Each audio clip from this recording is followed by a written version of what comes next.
Hey guys, Waifugate here again. So today we're going to be doing another weekly deck analysis. So this is a little series I run and usually release on Fridays, where we take a look at meta list from like recent tournaments or recent MTGO like standard events. Most of this that I cover here will be on standard.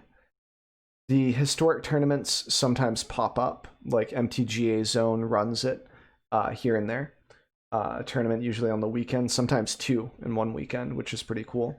I've done some casting for those. It's really interesting to see the differences between standard and historic. But getting away from that tangent, what we do here is I pick 3 to 5 lists that look pretty interesting and sort of go over, card selection, both in the main deck, the sideboard, and what matchups I think they're targeting based on what they're keeping in their main deck and what they're including in their sideboard and what those cards could be for, and any changes that I might make to strengthen the deck versus other decks that I think might pop up in the metas might shift, etc. And like, why is this deck doing well? And like, is it going to go into a decline? Is it going to become more popular as time goes on? Just like to try to take some stabs at that, and have a bit of fun there. So that's what the series is about. I have been absent for about a week on Twitch right now, almost going on it, and I've sort of fallen behind on the meta, but I caught up a bit today, feeling pretty confident anyway, and really looking forward to analyzing these lists. Before we dig into those, though, I do giveaways sometimes in my videos. Most of the newer ones have it. It's just an MTGA code. It's just kind of fun. It gives you an individual card rewards, so that could be a mythic, a rare, or an uncommon. Best pull so far is a questing beast. Worst pull is a shoal kraken. I also do giveaways on my stream, etc. Most of the MTGA streamers do with the creator program and such. So shout outs to Wizards for allowing me to continue getting codes and such. I think it makes some stuff a little bit more fun. So if you want to partake in that, you can drop what you get in the code giveaway from the video down in the comments below. That allows people to know that the code has been consumed because it's first come, first served. And then 2, it's just sort of fun so we can update the leaderboard in case you dethrone the questing beast or the shoal kraken. With that being said, let's dig into the lists. We've got Bant Ramp to start off here. So this is a pretty common list. We've seen many variations of Bant, and Joel Rowell has been climbing in popularity here and there. For a while, I hadn't seen her for a hot minute. It took a really long time for her to come back because it was more or less like people just started to run like Krasis and everything else instead of her. And we can see here in this list there are only 2 Krasis, which is a little weird. I feel like even you'd want like 3 of them so like you could drop them for 2 more often. But everyone has a preference, and there's probably a lot of reasoning behind this type of thing. And it went 5-0, and I'm not all about like results oriented thinking, but if we have a bunch of Bant Ramp lists that have gotten good results, like we can defer like a little bit from that, or derive, I should say. I think derive, not defer. Defer is incorrect. So here we go. So 4 Uros. This makes a lot of sense with Joel Rowell. A lot of time you would want like a different type of ramp, like maybe Cultivate or something that allows you a little more depth than just running 4 Uros. But this makes a lot of sense to me in this list, especially with Joel Rowell. We've got 2 Teferi Master of Time, which also pairs well with her. And 3 Nissas, which is good top end with Krasis, and being able to ramp and do extra things like being able to play Elspeths and hold up an Aether Gust, or play Elspeths, and there's no Aether Gust main deck here. They're opting in for more draw options for Joel Rowell and just different threats. Perhaps like Glass Caskets instead of Gust, like because aggro might be a little more popular. Like maybe the Winota deck is starting to crush and they want some more answers to that. 1 Shark Typhoon also seems a little weird, especially if you're cycling with Joel Rowell. You get that You get free 2/2s with that on top of the Shark Typhoon to pressure stuff like opposing Teferis, which is super important, like just to be able to keep your opponent off of card advantage. So Teferi also procs the Jor-El as well. Man, Uro is expensive, dude. Holy moly. That's crazy. It's insane, man. Elspeth is basically free. But yeah, anyway, getting away from the cost of the deck, because that's not really important when we're talking about Arena for the most part. 3 shatters, so not the full play set. We have the extra shatter here. So basically main deck, a little bit of tech for aggro, lots of procs for this, and you're hoping for a quick game. Basically, like being able to slam threats and not run counter spells, just basically tap out control. Just go, go, go, go, go.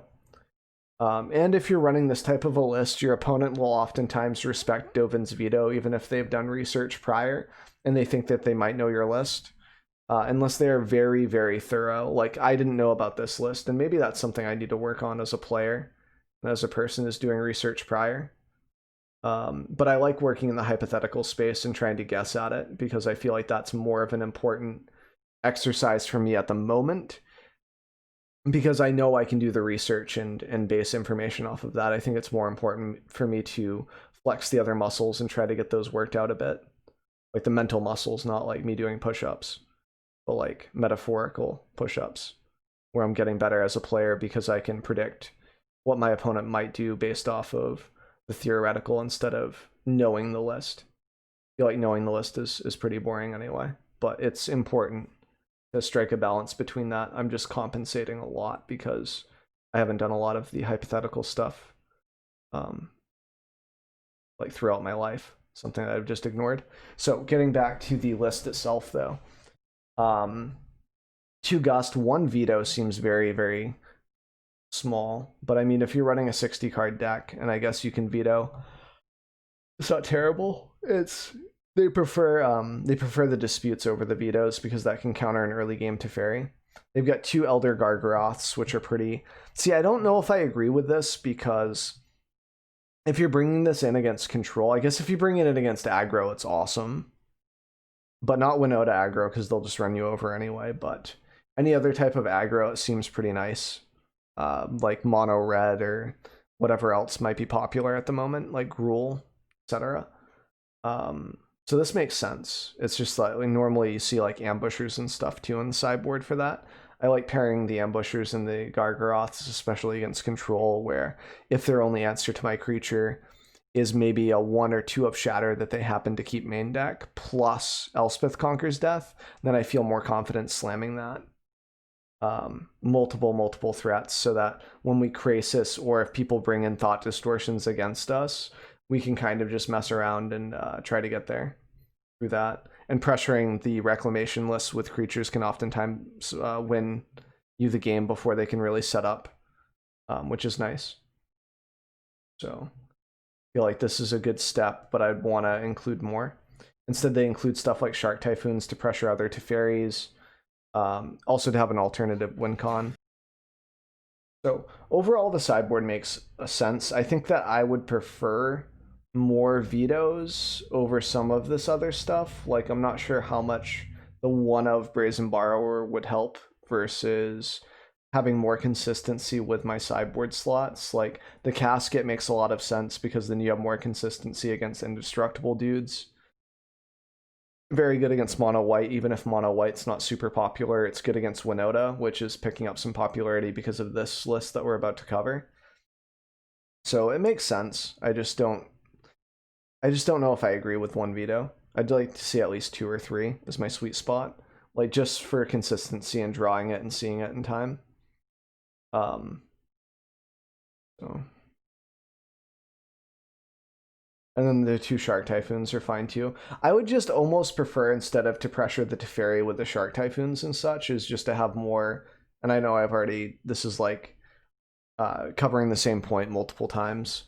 Elder Gargaroth paired with Nightpack Ambusher. I kind of want to check that out now in Bant or in Sultai, because both of those are cards that I can splash for. and that makes it less impactful when my opponent brings in stuff like Thought Distortion against me, because then I can still ram out threats. I think I want to explore especially the Sultai side of things on that fence, on that side of the fence. But overall, it makes sense why this deck performed as well as it did. Even if it was like a little bit luck or whatever else, like variance, all of that good stuff. I think that it's a pretty solid list. It's kind of interesting to see the Joel Rel picking up more popularity again. Like that's been up and down. So let's move to the next list.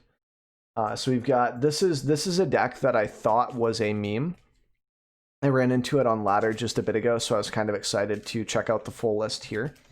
So it's Mardu Winota. So this deck functions off of disrupting your opponent with stuff like Kite Sail Freebooter. And this guy is just really, really nice because if he comes in off of Winota, you can kind of grab board wipes from your opponent.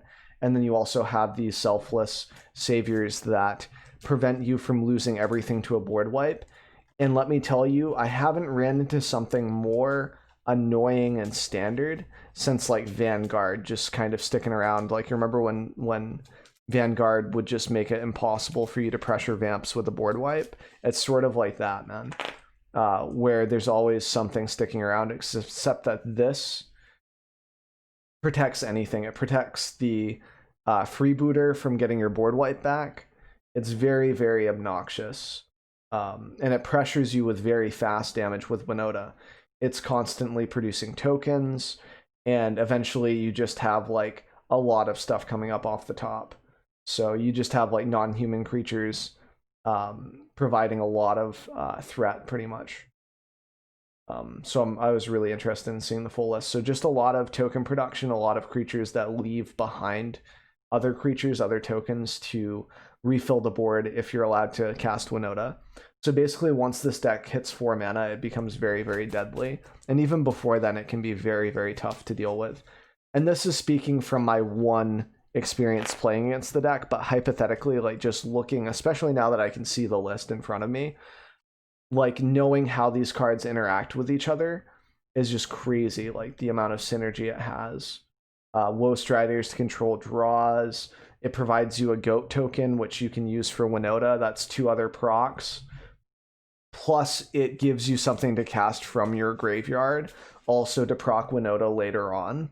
It's just very, very sticky. A very sticky list. Like, where it just has threats, and it disrupts you a lot. Like, especially with these guys. These guys are so obnoxious. It's not even funny. They have an extra one in the sideboard. Of course they do. You got some burst damage with this, otherwise it's just a few Scrylands and then a bunch of shocks in the triomes, which makes a lot of sense because you have a lot of color symbols here, and this also makes it so you can't get flooded out as hard. Like end of turn you can just threaten to cycle for 3, and you're also representing like Raise the Alarm if you need to refill your board instead. But if your opponent doesn't threaten to blow up your board and you don't have to refuel your board state, you can simply cycle the land, which is very, very fluid. I love decks that thrive off of that, like being able to have different options, especially at 25 lands when you only need like 4 to function. Makes a lot of sense because this is the only 5-drop, but you never hard cast this. You get it off of Winota, or you get it off of like, you know, tapping down your dudes and all of your tokens and just maybe shmorking your opponent down before they can do anything. It's very rough, especially if you have this guy out and you're like, okay, I'll save my 4/4 here, you know. That's just crazy. This guy is also really good, the Lieutenant. So Vigilance, protection from multicolor, so can't be Teferi bounced. It can't be Oath of Kaya, not that you'd want to. There are lots of like any, like Crassus can't chump it. Like this thing just gets in there. When it enters the battlefield, you put a 1/1 counter on target creature you control. Makes it so they can get some of their dudes out of zap range from, you know, Cry of Carnarium or whatever else. Like, you know, Woe Strider can get up there. It's very, or like they can make it so that trades are very unfavorable. Like earlier, for example, I had a Simulacrum out and they made one of their tokens a 3/3, so I couldn't just trade with it and draw a card. I had to chump. And then it was more efficient for me to chump like the Winota for 4 damage instead of the token for 2. And being able to trade and then take away procs from them. So this card just Also, when this lieutenant or another creature you control dies, so if a board wipe happens, like Shatter, it leaves behind a 2/2 for Winota next turn if they happen to have a Winota, or if they happen to have Selfless Savior in order to sack to give Winota indestructibility. So there's just a lot of synergy with this list, a lot of ways to protect against board wipes, including just grabbing them from your hand and being super obnoxious about it. So there's that. So the main deck makes a lot of sense. I like the one of Tajik too. Usually I don't care for one ofs that too much in these types of creature decks. I feel like Knight deserves more spots, but I guess it makes sense to have diverse options rather than locking in like on another 3/1 drops or something. Like having something that's good in different stages of the game or like a type of out makes a lot of sense. And sometimes if these cards aren't very good, they're very easy to cut for your sideboard cards potentially because you only have one of them. So let's take a look at the sideboard. So Giant Killer, like Questing Beast, Elder Gargaroth, stuff like that. Mostly for mono green, I think, and other mono white lists with, or like the mirror matchup with Winota and such. Blight Beetle, protection from green. So I think this kills Crassus, if I'm not mistaken. I think Crassus gets counters on it, so this just kills Crassus. It also has protection from green, so it can chump stuff like Yarvo, anything without trample. Obviously, like you can't block a Questing Beast with it unless you pump this guy up a lot, which doesn't happen in this list per se. But it makes sense as a sideboard card for mono green and for anyone who runs Krasis. It just turns off one of their threats.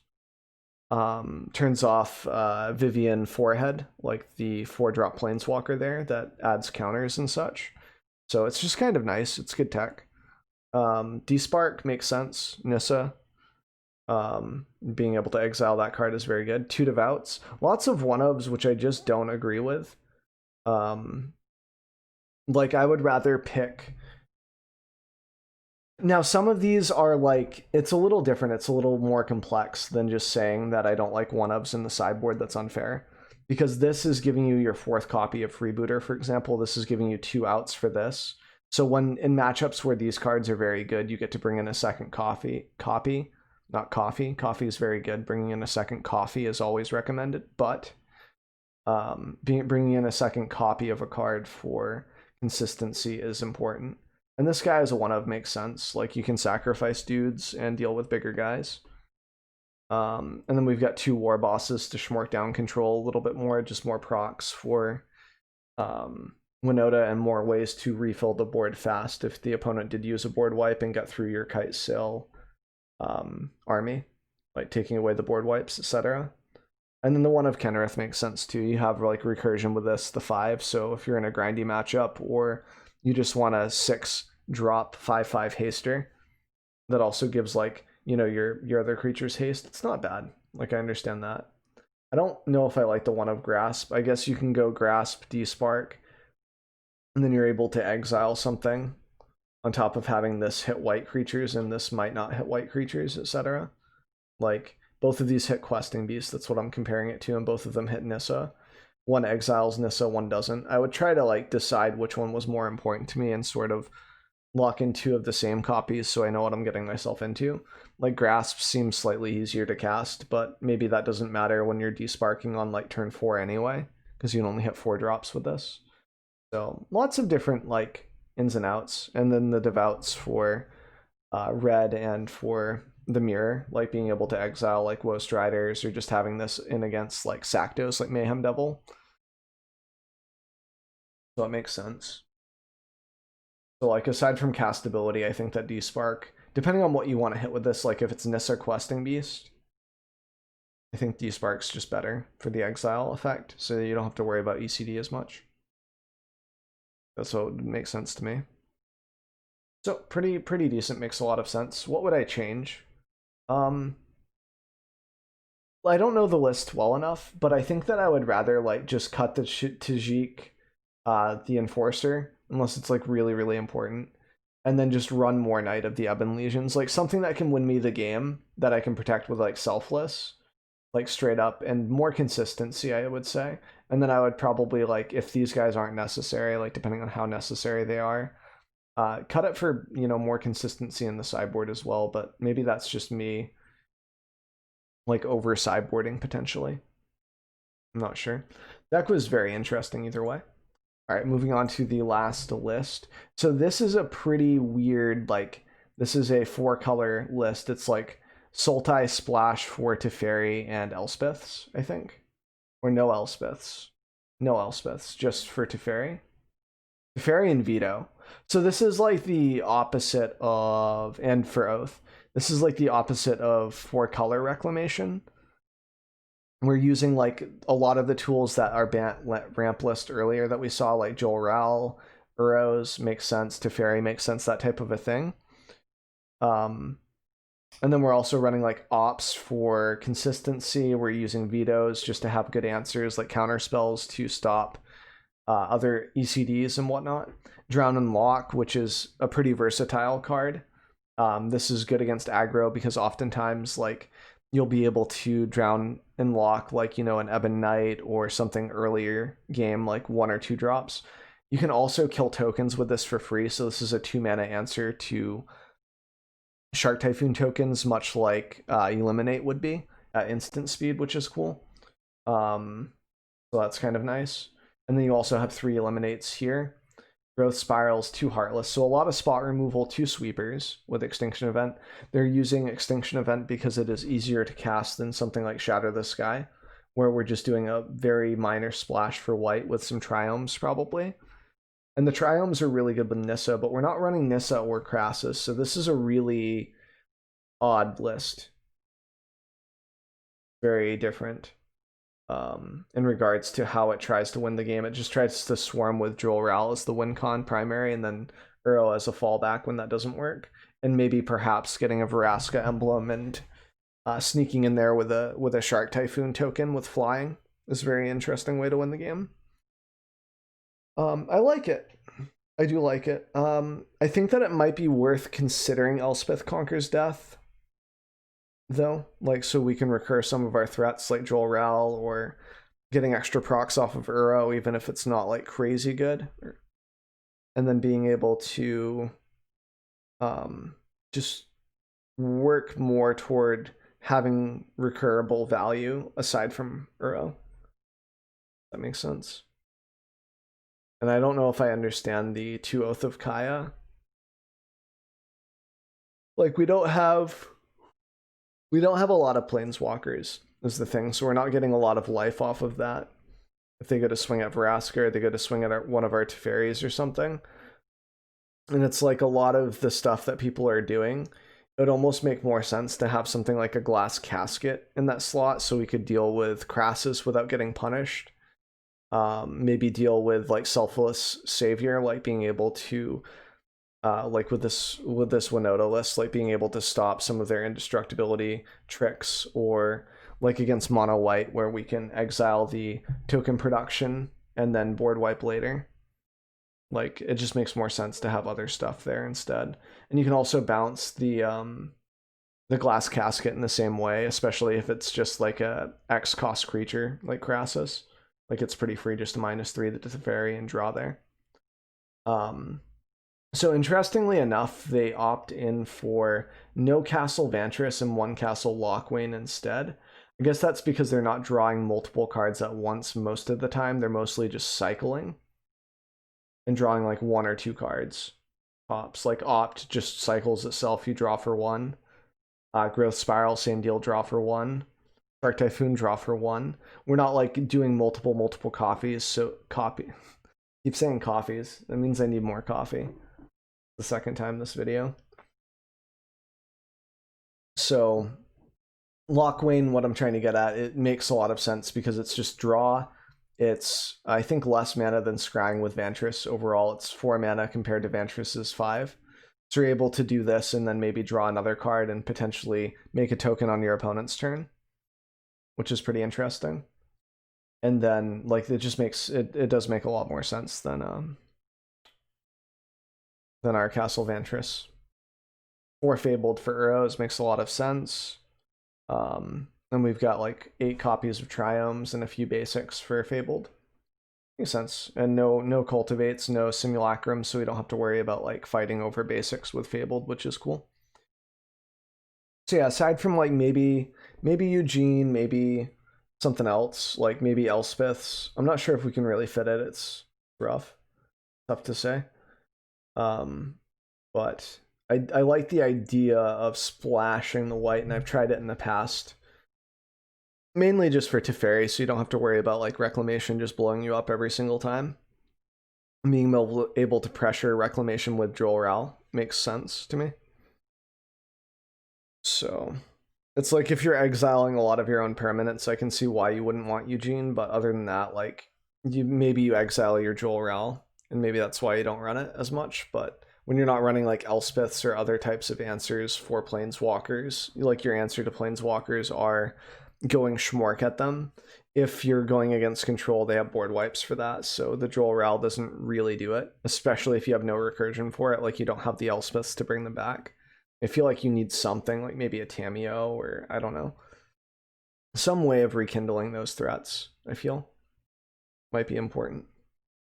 Moving on to the sideboard, so we've got one veto here. They got 3 here in the main deck, so this is just completing the playset. 2 grasp. Makes sense for Nissa.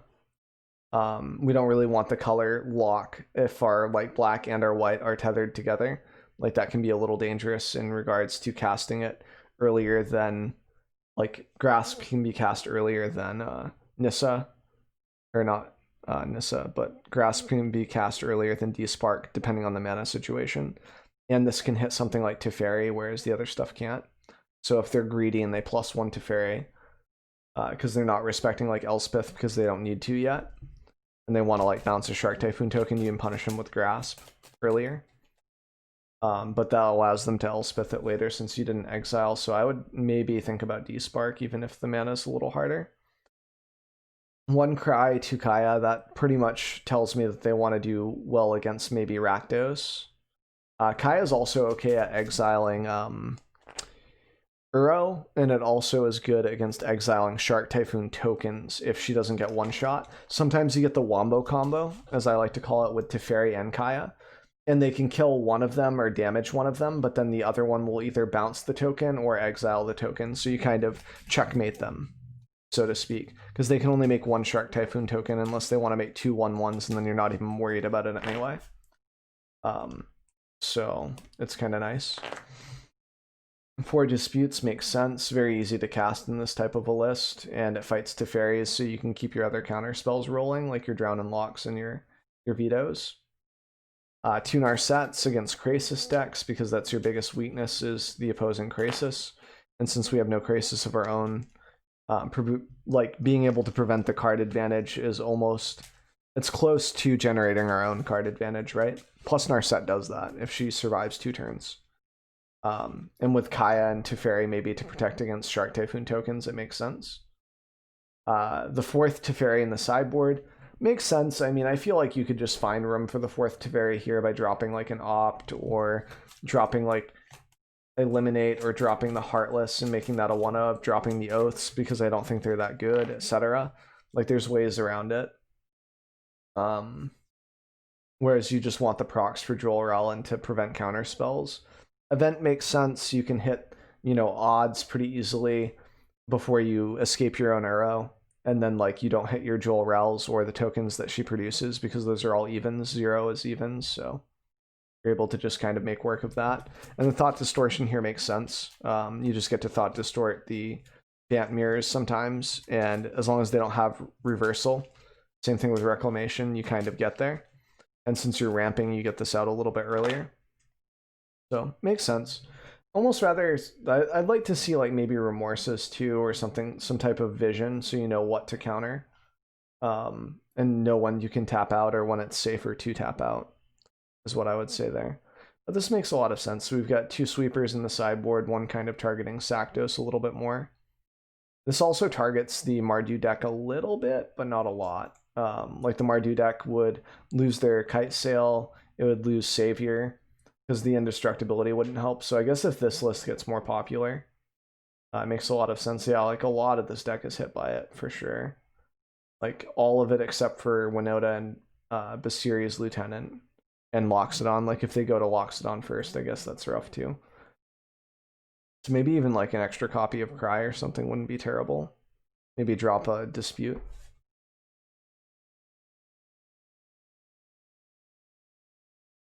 All right, so hopefully that kind of gave you an insight on, you know, the current meta, some of the decks that are rising a little bit. I think the most interesting one and the hardest one to deal with thus far is the Winota Mardu deck, because that deck is so explosive, man. And it puts the same pressure on you as mono white did with the indestructibility factor and the Winota dogs list, like with Embercleave. It's like that, but it has a little more depth, I feel, mainly because of the surprise factor, and that's less for me now because I know about the list and I know what they might bring in from the sideboard and how the list might evolve based on the meta, like what choices they might make in regards to changing up their sideboard or the main deck.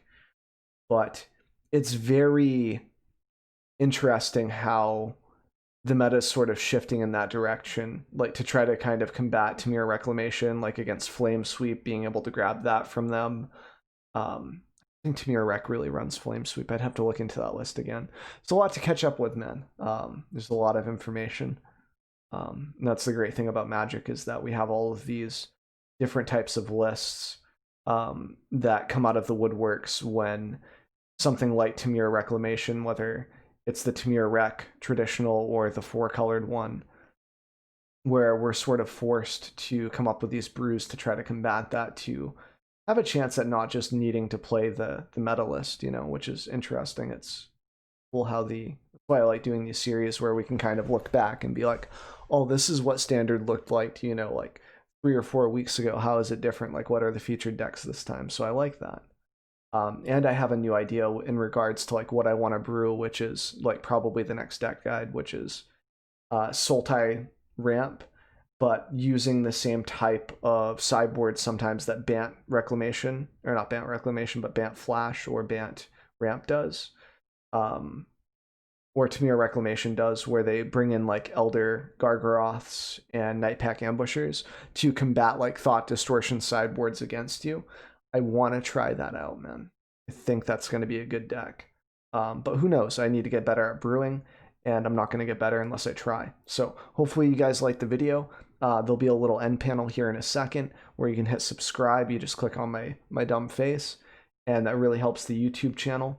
And you'll get notifications on the next videos. I try to put out one every single day. I don't think I've missed one in the last like 2 or 3 months. So really appreciate the support.